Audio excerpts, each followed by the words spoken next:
Okay, Bismillah ar-Rahman ar-Rahim, alhamdulillah wa salatu wa salam ala Rasulillah wa ala alihi wa sahbihi wa man wala. اللهم لا علم لنا إلا ما علمتنا إنك أنت العليم الحكيم اللهم وتب علينا إنك أنت التواب الرحيم سبحانك لا نحصي ثناء عليك أنت كما أثنيت على نفسك أنت المقدم وأنت المؤخر وأنت على كل شيء قدير اللهم اجعل جمعنا هذا جمعا مرحوما واجعل تفرقنا بعده تفرقا معصوما اللهم ولا تدع فينا شقيا ولا محروما. In the name of Allah subhanahu wa ta'ala, the most compassionate, the most merciful, all praise and thanks are due to Him. And peace and blessings be upon His beloved Prophet Muhammad sallallahu alayhi wa sallam. He who is guided by the will of Allah, no one can misguide him, and he who is misguided, no one can guide him except Allah subhanahu wa ta'ala. Assalamu alaikum wa rahmatullah. As you might have already noticed, I always use what? Stories, yes. I love to send messages or concepts or to correct concepts through stories.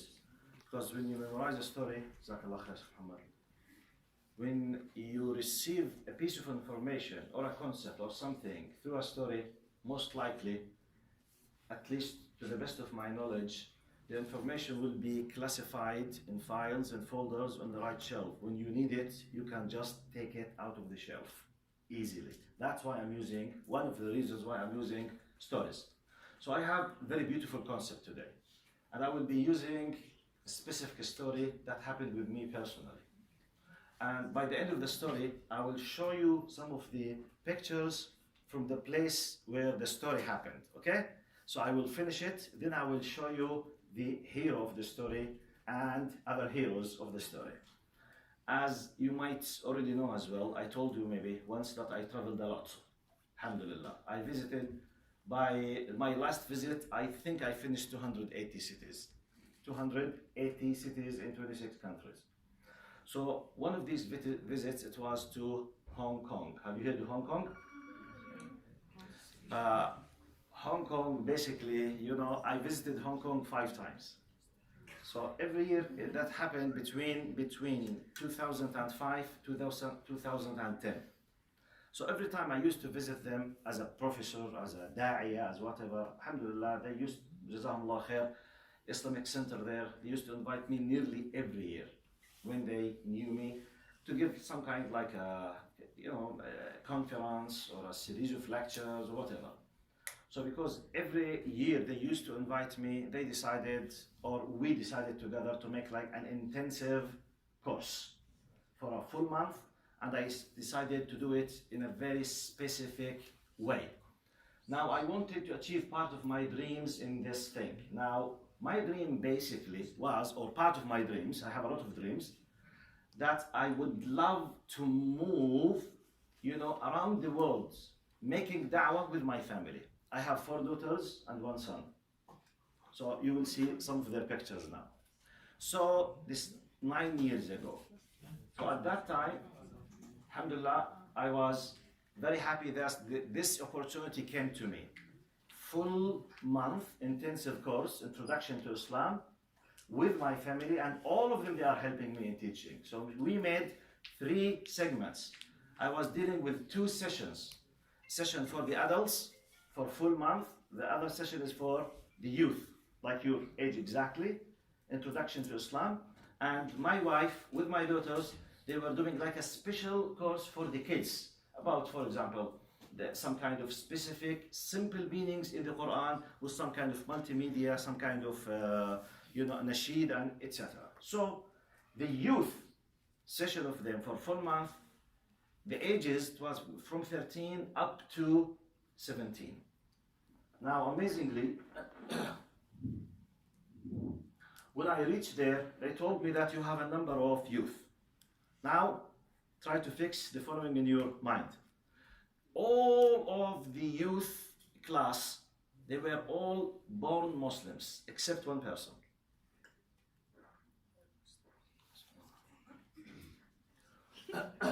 So, all of them, they came either from Chinese, you know, people or Pakistani people, but they were born as Muslims. Their parents are Muslims. They came from Muslim families, except 1 person. His name was Abdullah. Now, the amazing thing in Abdullah is the following: Abdullah, he converted to Islam. He was 13 plus few months, more or less. I don't remember exactly the months. It's around 13 plus. He converted or reverted to Islam just 4 months before I reached, which means his Islamic age is how many days? 120 days. He was a Muslim just for 120 days, just 4 months. Okay? His age was what exactly? Around 13. Okay? So then they told me the following about him. He started and he came, you need to know something. He came from a family which has no religion. Most likely they were atheists. They don't believe in any religion or any God.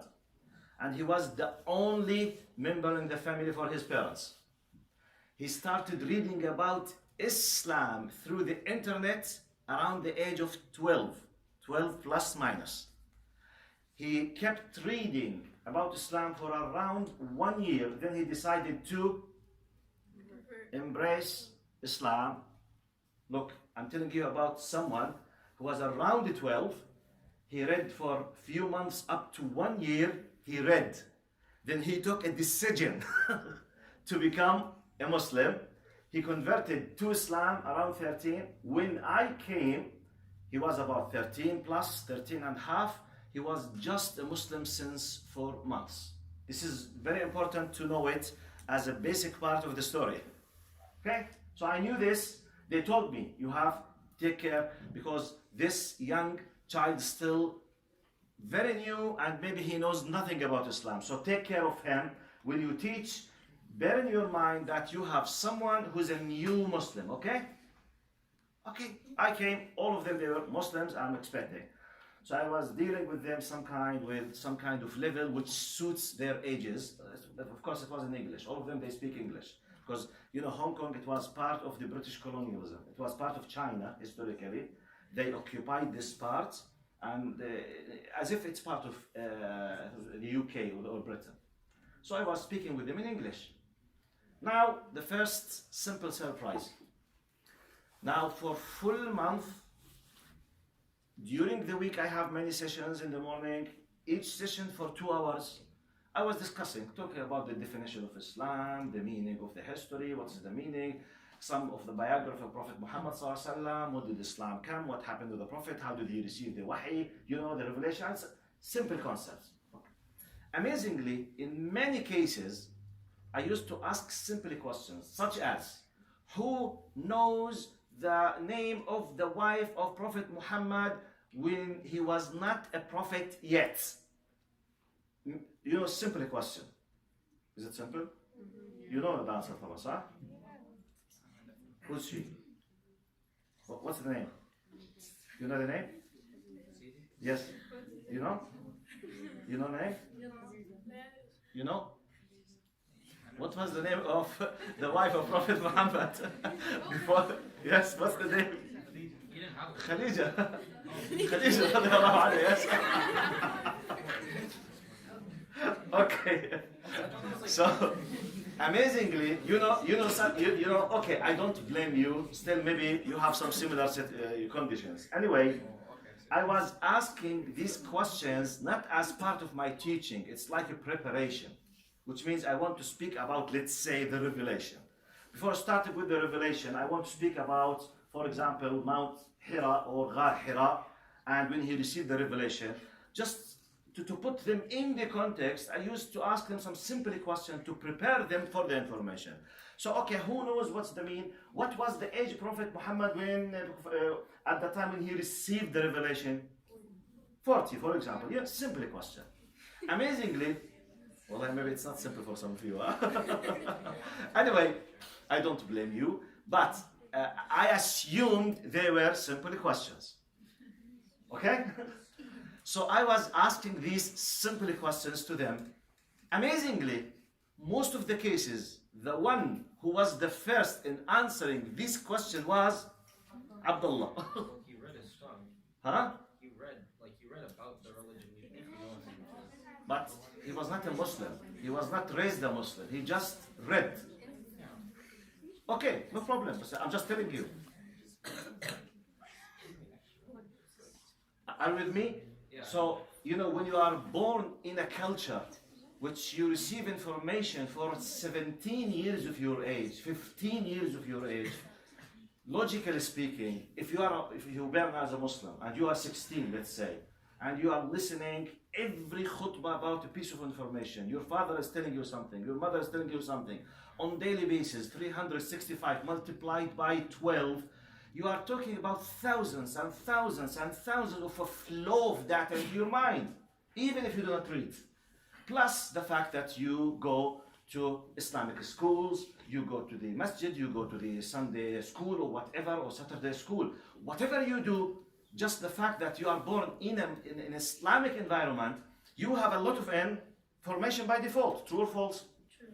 So for him, even if he read, whatever he reads, someone who read for 8 months, he's just 12 years. He can't grasp all of these things, at least as I think, okay? So every time I used to ask a question, in many cases, the one who used to answer, the best answer it was Abdullah. The fastest in giving the answer, I'm not saying all the time, but most of the times, which was like something strange for me. It was not easy, but just a new Muslim, his Islamic age is just 120 days, which means hardly he can grasp understanding, and he was the best one in asking questions. Anyway, I wanted you to know this person. Now, close this file. Let's go to another aspect of the problem. Sorry, the story. Now, when I was there, I was with my family. So I told you, 4 daughters and 1 son, 2 of them below 4. My son, he was, I think, 4 or something, 4.5 or 4. And my daughter, she was 1.5 years. So very small 2 kids with me.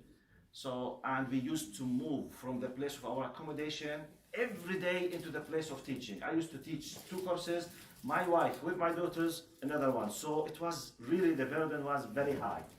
And the hot at the summer, the humidity was very high, so I was very tired, very exhausted.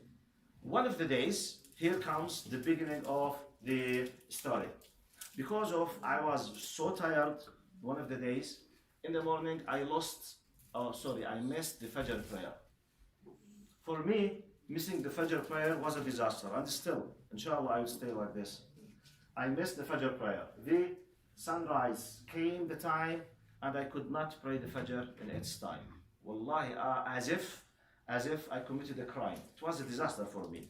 I'm going there for the da'wah, I'm calling people to do the good, and yet I myself, I could not pray the Fajr prayer on time. Inside myself, I felt that Allah will excuse me, inshallah, because I was so tired. I have 5 kids, moving with them, very difficult. The environment the weather is very hot, and 5 kids taking care of them, but I lost. Now, why I'm saying this, one of the basic things when I decided, do you remember my first meeting with you, when I told you when I decided to change my life to be a practicing Muslim? Do you remember what was my age? 15 and half, okay? So since I took a decision to be a practicing Muslim, which is more than 35 years ago, one of the basic pillars that I built my life on is the hadith of Prophet Muhammad sallallahu alaihi wasallam, which is "Man salla al-fajr fi jama'a fahuwa fi dhimmatillah." The one, have you heard this hadith? Yeah. "Man salla al-fajr fi jama'a fahuwa fi dhimmatillah." The one who prays the Fajr in a collective manner, in a jama'ah, he will be fi dhimmatillah. The word dhimmatillah is a very huge meaning.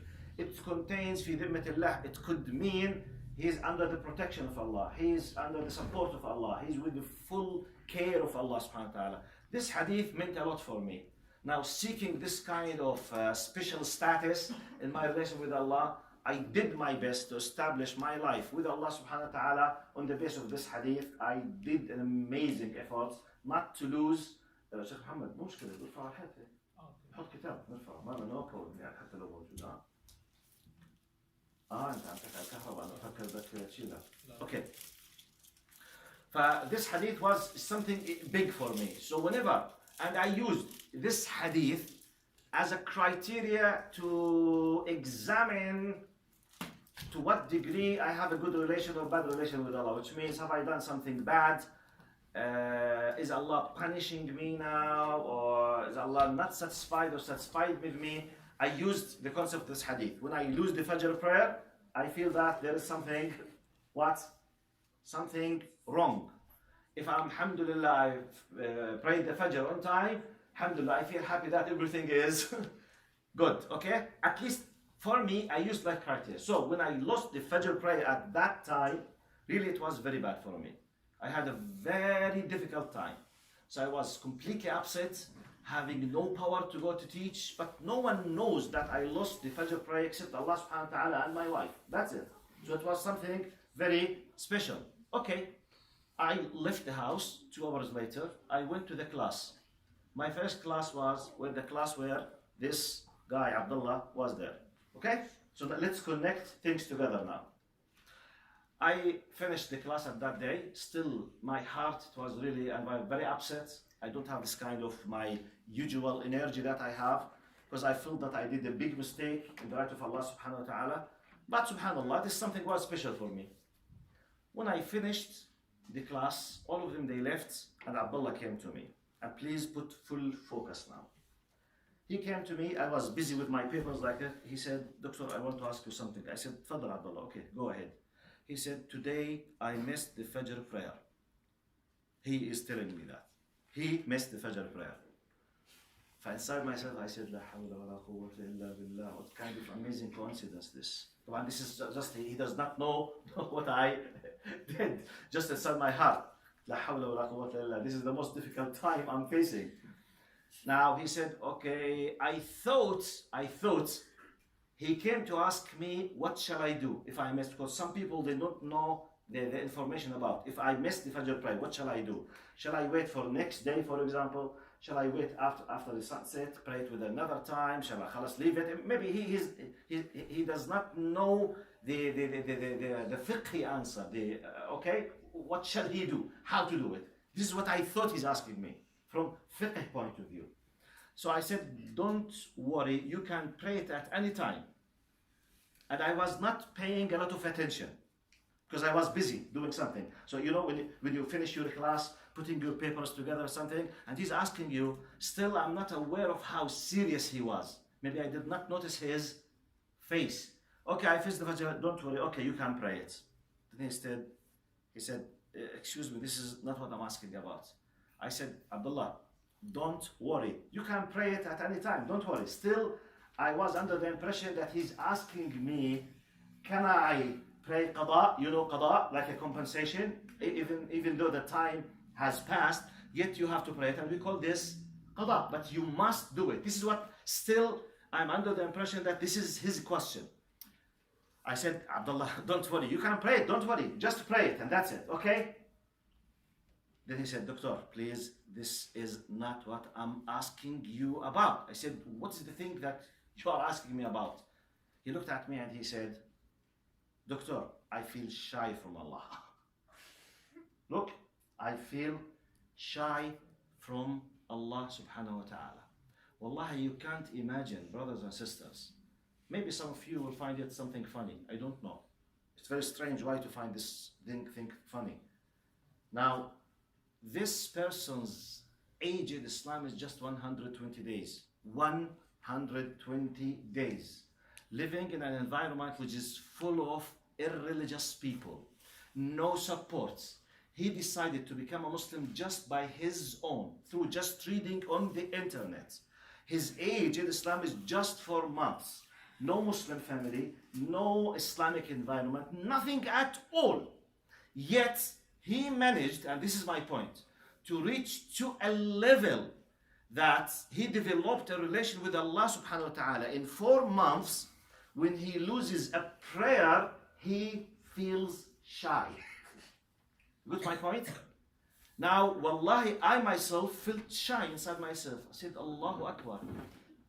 Amazingly, we have thousands and millions of Muslims. They don't pray aslan and they don't feel shy.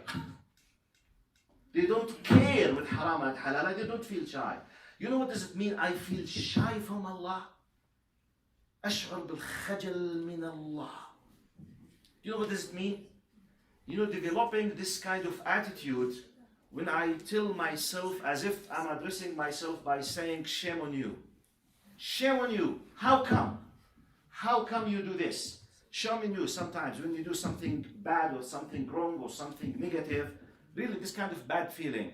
Have we developed this kind of feeling inside ourselves in our relation with Allah subhanahu wa ta'ala? The story is finished now. When I finish, I will show you some of the pictures about Hong Kong, about my family, and about Abdullah. My point, why I'm quoting Abdullah's story today and now. Let's be frank. I'm addressing youth. Now, your age is basically, I think, between 14 and 17 or 18, more or less.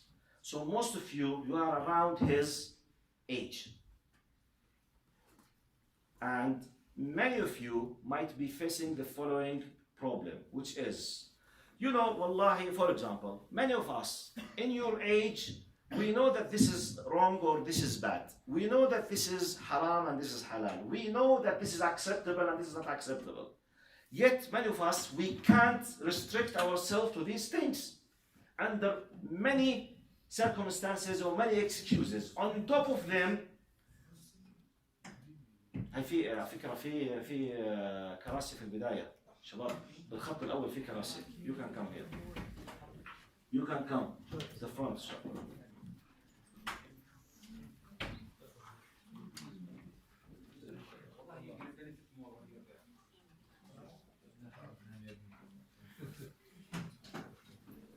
تفضل في الأمام. أهلا وسهلا. Okay? My point, the title that I put many titles here in my paper. I said, if he was able to do it, why I'm not able to do it? Why? Now I want to have like open discussion with you. If this person, after having just 4 months in Islam, was able to develop a relation, a motivation that he feels shy when he is doing something wrong or when he is falling in short and تقصير في حق الله سبحانه وتعالى, to a degree that he does not know what to do, he does not know how to apologize from Allah. What shall I do? Is there anything that I can do? And from inside or bottom of his heart, he wants to know what shall I do, which means it has a big value in his self to a degree that he came and he is asking me this question, and you know, eagerly from inside he's pushing towards having an answer. So now in your age, in many cases, let's be frank, I want to ask you the first question. How many of us, don't talk about yourself, tell me about what you know about your generation. Just give me numbers, okay? What is the percentage in your ages, basically, of youth that they take care of the prayer and they pray the 5 times and they do not miss the prayer, whatever happens with them? Give me a percentage. Don't talk about yourself, but what you know. Tell me 10%, 20, 60, 90, whatever. I want to have the average. 75%. Huh? 75%. 75, they do pray on time, from what you know? Yeah. Okay, no problem. I will take the average. No problem. No problem. Give me what you think. Yes? 10%. 1%. 2%. 10. Yes, yes, but yes, you. Ah. Like in my age, it would be like 10%. 10%. Good. لاحظوا الشباب, all of them between 1 to 10. The average is 5. Now, except the sister here, the rest of the sister, let me take the average. You said 10. You? 5. Who said 75? Huh? Who said 75? Someone. Maybe this is the environment of her family. No problem, no problem. That's why I want to take the average, okay? Now, except the sister who said 75, now 90%, all of you, none of you are above 10 or 15%. Let's have some kind of exaggeration. Let's say 20%. At least 20% of your age, they don't take care to pray on time. One. Right. Another question. Just give me numbers. What is the percentage of those who pray Fajr on time without pushing from their parents, without quote unquote bahdele? Okay? I mean, from inside themselves, they are from inside motivated that you know for sure. Percentage, pray the Fajr on time. Give me numbers. 1%, maybe less. 1% or less. Give me. 1. 0. No, seriously, give me what you think. Seriously, yes. 0.5. 0.5. Which means 1 out of 200%. Yes? 0.1. Wow. 1 out of 3,000. I was going to say 15. So you feel shy to say it now. No problem. Which means you are revolving around something below 5%, below 2%. Which is this a disaster or not? Like, let us make an analogy, quick analogy now. By the way, my point is not the prayer, it's not the salah. Are you with me? I'm not discussing the prayer now. I'm discussing the relation with Allah. I'm discussing, am I respecting Allah or not? I am discussing my attitude when I do something bad, wrong, mistake, something has to do with Allah's rights. Does this make any difference in my heart or simply, who cares? Do I have something inside for Allah here or not? This is my point, okay? The prayer is just an example because the example came through the prayer. Are you with me? But look, you are admitting now, compare between the obstacles and our problems in your faces with the obstacles in the face of Abdullah, the hero of this story. New Muslim, no Muslim family, no Muslim father, no Muslim mother, in an environment, Hong Kong, it's an amazing city, contains everything you can imagine on earth, which means if you want really to do something bad or to do whatever you would like to do, it's 10, if not 100 times more than what you are facing here. 100 times more than what you are facing here. No family, no one's controlling, no one is chasing, no one knows what he does.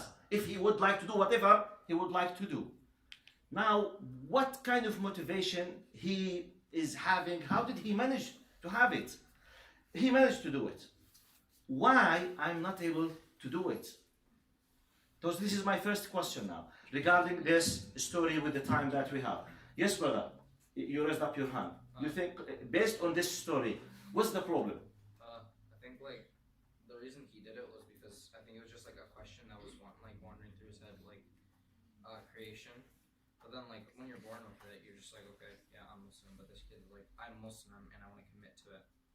So good, because we were born Muslims, yeah. so we are not thinking about this.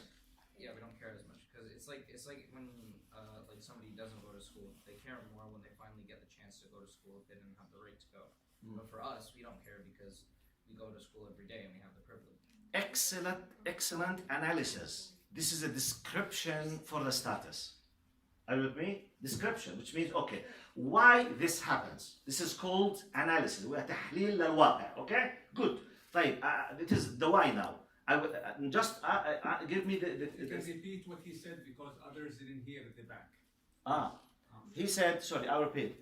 He said, mainly, we were born Muslims. So for granted, this is part of what we already have. Okay? So we did not think a lot of having this or what is the value. So we have the high chance not to care of what we already have because it just came by birth. This is his point. Why? In his case, he took a decision, based on thinking after reading and taking a decision. So he wanted to take care of what he took a decision regarding. This is what you said, sir? So somehow, this was the idea. What else? Yes? To add on what he was saying, it's because when someone is born a Muslim and they convert, they want to show that they can be as good as a Muslim as anyone else. So they tend to put more into it because they weren't really born into it. They had the choice to either say what they were or be a Muslim. And if they wanted to be a Muslim, then they would want to show people that, oh, I can be as good as a Muslim as someone who was born one. This is another possible analysis as well, okay? which means the core point of sister, when they are not born as Muslims, they want to show that we can be as good as Muslims. By the way, we can give maybe 10 possible explanations for the why this happens. Nevertheless, did he do it or not? Did he manage to have it, to do it or not? Do you agree with me that his conditions in general are much more difficult than yours? All of you. Compared with what I know, because I lived there and I'm living here. The easiness, the smoothness of the accessibility to everything you wish is amazing here. Amazing. It's just you take a decision. That's it. No obstacles in your face. Compared with at least Abdullah. So now my next question. And when you give an answer, please, I want to add. I'm not discussing I repeat, I'm not discussing the prayer. Please add to the package your relation with your parents. For example, don't we face, I'm putting myself in your place now, don't we have a problem such as, my father is so tough, my mother might be so tough as well, and they are provoking me and sometimes they made me mad. I'm not able to control myself, so I deal with them in a very tough way. Is this possible in your life? قال is this possible قال وفي غير هيك اصلا Do we do this or not? طيب, in many cases يا عمي, do you know that this is haram? I mean, to reply in a bad way or to do what we call in Islamic terminology عقوق الوالدين, okay? Disrespect, disobedience for parents. We know it, but how many of us we do control ourselves? Big problem. Huge problem. When you come, يا عمي, I can't. But why you can't? يا عمي, it's very difficult and that's it. I want you to compare yourself. If you have bad friends pushing you, let's go do X, Y, Z bad things. Let's go here and there. Let's do, okay, well, I can't control myself. What shall I do? I can't push myself to wake up for the Fajr prayer. I can't stop saying these bad words. I can't do a deal in a nice way with my parents. I can't. Why you can't? You can. Definitely you can if you want. This is my point. Don't please convince yourself that you can't. The problem is if you decide you can. Definitely you can. Are you with me? Type. Now, let's consider this is a story, part of my experience. And this is considered a claim. Can I listen to you? How do you think we can reach to such way of thinking like Abdullah? How can I develop this relation? What shall I do to be like him? Well, our first question was why? For example, now how? What do you think? If you have experience. Yes. So like, personally speaking, when I was just, when I was 10 or something, right? I just accepted like Islam as it is. So like, if you told me that you gotta use zakat, I'd give zakat. But then now, like as I'm older, I think more about like why we do certain things. So for example, if in Islam it says give out, I don't know, like 2.5% zakat or something. This as an example, right? This is like one thing that Islam tells us to do. So I would delve more into that and like its impacts on society. And like I would look into the Quran more, and I would like actually dive deep into the Quran and actually read the Quran and elicit facts and reasons why we do this, in terms of like defending almost like our current thoughts. Because a lot of my friends, right, who are non-Muslims, they like kind of question me. Hey guys, why do you pray? Why do you guys do this? Why do you guys do that? So you started searching, focusing, reading, reasoning, and this helped you to yourself to be more powerful. I think Excellent. Everyone should be knowledgeable enough. So like, for example, if a friend asks you about your religion, you should be super confident in terms of your knowledge to answer every question yours. So one of the basic ways, knowledge. You need to seek the knowledge. Because sometimes, basically, this hadith, Jazakallah khair for this, I will listen to more than a person. Now, for me, this hadith, I still remember the hadith. Which one? Man Sallah. Can you repeat it? You can't? Who can repeat it in Arabic? In Arabic? Who can repeat the hadith in Arabic? Man Sallah al-Fajr? No, not you. No, not you as well. Who can repeat the hadith in Arabic? Okay, you. من صلى الفجر في جماعة فهو في ذمة الله. فهو في ذمة الله. من صلى الفجر في جماعة, the one who prays the Fajr in a collective manner in a Jama'ah, he will be in ذمة الله, under the full protection, and Allah subhanahu wa ta'ala will give him like I call it in my language like a VIP, okay? Allah's VIP. Jama'ah khasa billah subhanahu wa ta'ala. Full protection. Now, this is information, this is knowledge. If I did not knew this, maybe the impact on me, I myself, to know how to push myself, how not to lose the Fajr. Do you know, let me give you an example about if you want to do it, you can. I know a friend of mine. I will tell you something that I used to do, and I'll tell you about one of my friends. At the beginning, it was very difficult because I was not praying the Fajr on time at all. I was not praying Aslan. I used to pray the 5 times before going to bed, 5 times. Fajr, Dhuhr, Asr, Maghrib, Isha. For going to bed, next to my bed, I used to pray the 17 rak'ah. Like this, then I go to sleep, okay? And when I started to practice Islam, at least to pray on time. Then to go to the masjid in the Fajr, in specific now. It was a disaster for me. It was very difficult. I used to stay for late times most of the time. Really, it was a disaster. You know the things to push myself, to make it like a habit, what I used to do? I used to go to the masjid after Isha. And I asked the Imam, asked his permission to give me a copy from the key of the masjid. You know, it was very cold, like these days. I used to go to the masjid at 12 midnight with a blanket. I used to sleep inside the mihrab on the ground. And I closed the masjid. When they come to pray the Fajr, they will push me to wake up definitely 100. No, they can't pray on me. Someone will push me to go to have the wudu and to pray. Sometimes when I was afraid to lose the Fajr prayer at the beginning, just to make it part of my life, I used to sleep inside the masjid itself. Sometimes I used to stop my dinner, because sometimes when I eat at late, you sleep more. Okay, I'm hungry, but at the same time it's too late. If I ate, most probably, knowing my body, myself, I will lose the Fajr. So I used to control myself, even though hunger is, hurting me, but to stop it. So sometimes I can do something for the sake of something more. A friend of mine, he used to live in, Palestinian camps. Have you heard about Palestinian camps in Jordan? Yeah. Has any one of you visited these camps? It's a horrible situation. But you need to, why I'm telling you this, in some of the Palestinian camps, streets, they are too narrow to a degree that while you are walking, if you open in my size, if I opened my 2 arms from here and there, I will touch the walls of the 2 houses.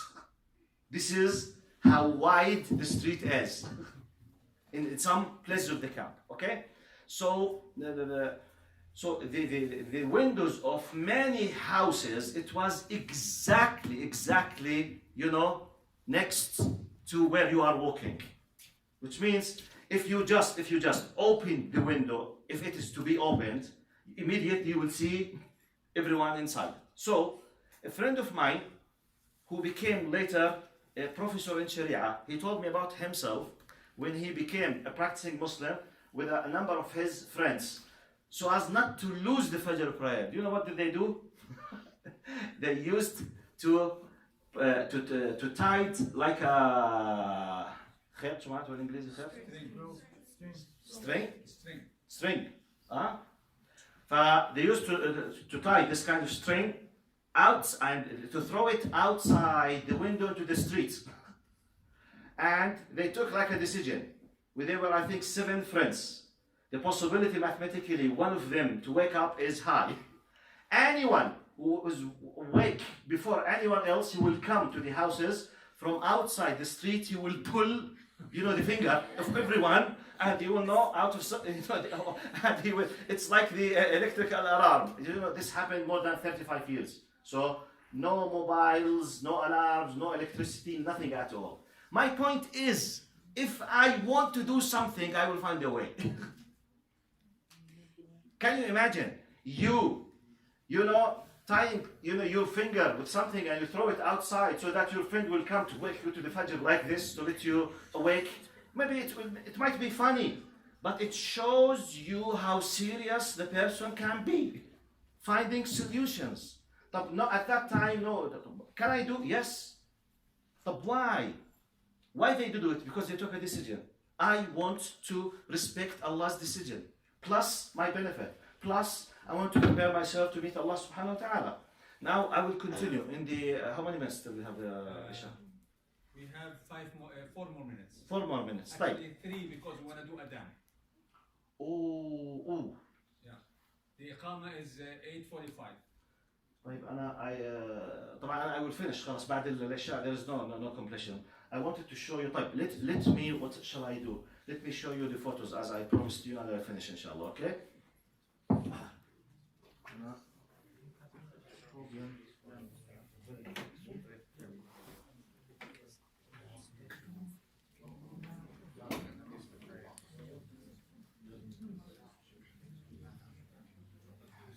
I wanted to share with you while Dr. Amjad is posting the picture. Today, guys, very important. This is a very important message. Today we prayed in Isna Mosque.